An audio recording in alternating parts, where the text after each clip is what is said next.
माने आप किसी भी जानवर के ऊपर अत्याचार नहीं कर सकते, नहीं तो केस चलेगा, लेकिन 15 साल का है तो उसको काट सकते, अत्याचार नहीं कर सकते। माने पीट नहीं सकते लेकिन उसकी हत्या कर सकते, कानून है। और ये कानून क्यों बना है? तो कहने वाले ये कहते हैं कि 15 साल से ऊपर के गाय बैल बूढ़े हो जाते हैं, किसी काम के नहीं होते, इसलिए उनको काट देना चाहिए। तो 60 साल के ऊपर के माँ बाप भी बूढ़े हो जाते हैं, उनको भी खत्म कर देना चाहिए। अब आप बताइए कि 15 साल से ऊपर के गाय बैल को काट दिया जाए, ये कानून अगर है तो इसमें न्याय कहां है? आप ध्यान करिए, कानून एक अलग चीज है, न्याय एक दूसरी चीज है। हमारी अदालतें कानून के आधार पर काम करती हैं, न्याय नहीं देती। और जिन अदालतों में न्याय नहीं मिलता उनको हम न्यायालय क्यों कहते हैं?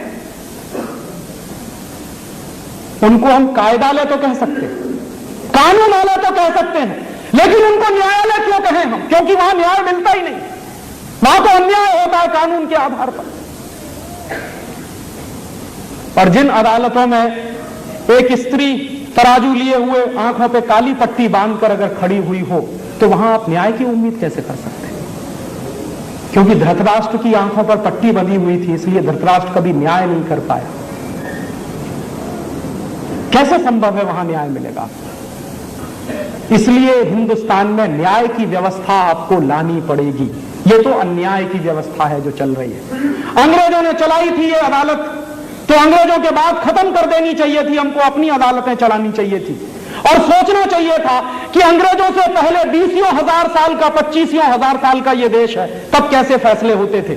उस जमाने में फैसले होते थे गांव पंचायत में, गांव समाज फैसले करता था, गांव की अदालतें होती थी, सारे फैसले वही हुआ करते थे। तो हजारों साल अगर इस देश में ग्राम पंचायतें फैसला कर सकती हैं, तो आज क्यों नहीं कर सकती? आज भी हो सकता, बशर्ते कि इस व्यवस्था को उलटने की जरूरत है। और यह व्यवस्था इसलिए भी उलटनी पड़ेगी कि अगर आप चाहते हैं कि आपको न्याय मिले, तो यह अन्याय की व्यवस्था खत्म करनी पड़ेगी, क्योंकि जिस समाज में न्याय नहीं मिलता वहां अन्याय बहुत होता। मेरे बहुत सारे दोस्त हैं जो शरीर से दिखने में हिंदुस्तानी है, आत्मा उनकी अंग्रेजों वाली है। वो अक्सर मुझसे कहते हैं कि राजीव, अगर अंग्रेज नहीं आए होते तो हिंदुस्तान में कभी न्याय की पद्धति नहीं आती। तो उनको मैं कहता हूं कि जब अंग्रेज नहीं थे तभी हिंदुस्तान में न्याय था, जब से अंग्रेज आए तब से अन्याय आया इस देश में। और इसका मैं आपको एक उदाहरण दे सकता हूं कि हिंदुस्तान में कितना न्याय था अंग्रेजों के आने के पहले। वही पुरानी बात याद दिला रहा हूं, चंद्रगुप्त और चाणक्य के जमाने में कहा जाता है कि सबसे ज्यादा न्याय मिलता था।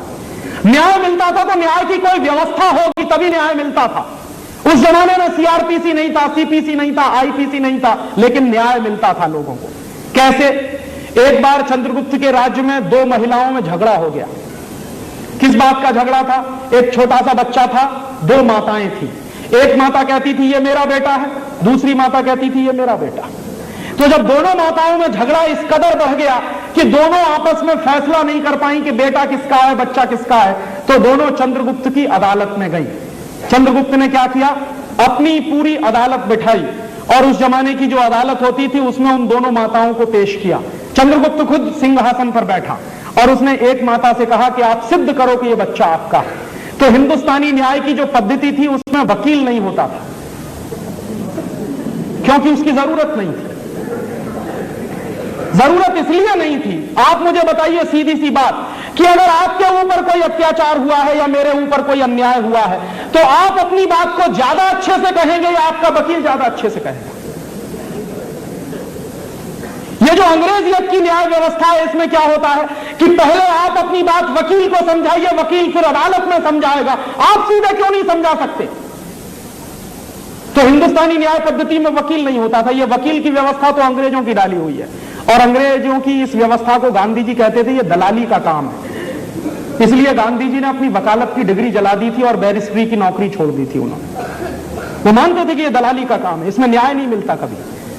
तो चंद्रगुप्त की अदालत में जब दोनों बहनों के ऊपर मुकदमा चालू हुआ, तो एक बहन से चंद्रगुप्त ने कहा कि आप सिद्ध करो कि ये बच्चा आपका है। तो एक बहन खड़ी हो गई, उसने सिद्ध किया कि बच्चा उसका।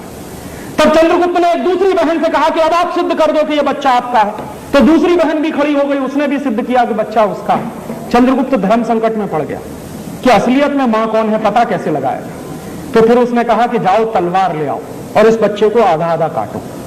तो जैसे ही बच्चे को काटने के लिए तलवार मंगाई गई, वैसे ही चंद्रगुप्त ने देखा कि जो असली मां थी वो खड़ी हो गई, और उसने कहा नहीं नहीं, बच्चे को काटो मत, दूसरी महिला को दे दो, कम से कम ये जिंदा तो रहेगा। तो चंद्रगुप्त समझ गया कि असली मां यही है, क्योंकि अपनी आंखों के सामने बच्चे को कटता हुआ नहीं देख सकती। तो चंद्रगुप्त ने क्या किया कि नकली मां से बच्चा छीनकर असली मां को दे दिया, और इस पूरे मुकदमे का फैसला 3 मिनट के अंदर हो गया। यह थी हिंदुस्तानी न्याय पद्धति, जिसमें 3 मिनट के अंदर न्याय मिलता था। अब आप इसी मुकदमे को लेकर सुप्रीम कोर्ट में चले जाइए,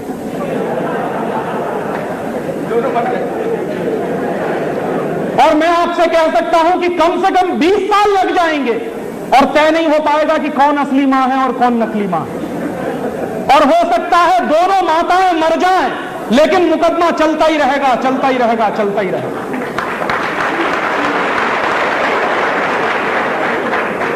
तो हिंदुस्तानी न्याय पद्धति थी जिसमें 3 मिनट में न्याय मिलता था।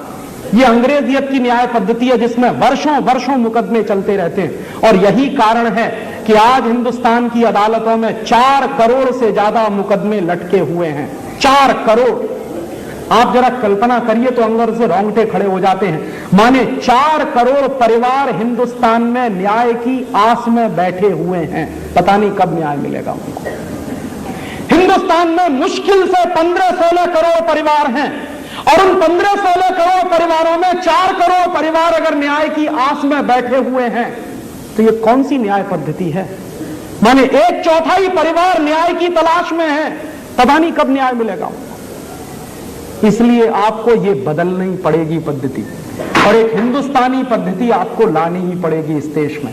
और हिंदुस्तानी पद्धति इसलिए लानी पड़ेगी कि हजारों साल वो पद्धति चलती रही और उसमें न्याय मिलता रहा। इतिहास में इस बात के प्रमाण है।